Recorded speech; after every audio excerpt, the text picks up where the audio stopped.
Saddam Hussein finally heads to court this week after what most consider a 30-year reign of terror. But what exactly can we expect from this trial?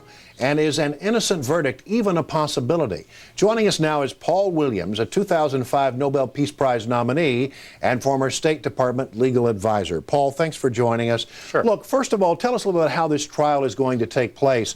Will it look at all like American justice, or will it be very different? This trial will be very different from American justice, but it will not be that different from the justice we've seen at the Rwanda Tribunal or the Yugoslav Tribunal. It's also very important that the Iraqis have selected a very small case on which to try him.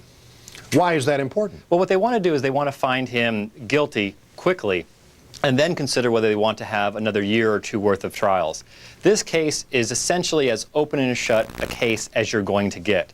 And you might find that they try him, find him guilty, and then punish him through the death penalty, and then they move on to the second lieutenants and the others that are responsible for the Just not spend a great deal of time going into case after case after case. Exactly. Milosevic has had 2 years in the Yugoslav tribunal to undermine the transition in Serbia. They don't want to give Saddam Hussein a platform for even 6 months to basically provide, support for the insurgency. So the death penalty is a possibility if convicted. Many people are asking, is it possible? Is it possible at all that Saddam Hussein might walk away?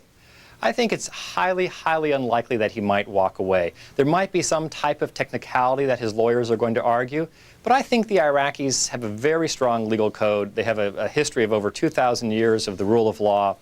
They've pretty much got it figured out what they're going to do, and these cases really are fairly open and shut. This is a process of justice for the Iraqis. Saddam Hussein, no doubt, will want to use this trial as a platform to make an appeal to the Iraqi people. What will they be doing in that regard to keep him from not using that as a platform? Well, I think they'll probably, first of all, be keeping the cameras out of the courtroom. And what they'll do is they'll do a daily digest where they simply summarize what happened in the court, and then they distribute a few still pictures.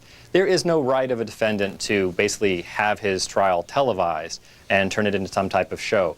They might also limit Saddam's ability to defend himself, like Milosevic and others have, and require that he have a lawyer defend him. All right, good stuff. Thank you, Paul, for joining us to give us kind of that background as we look at the week ahead.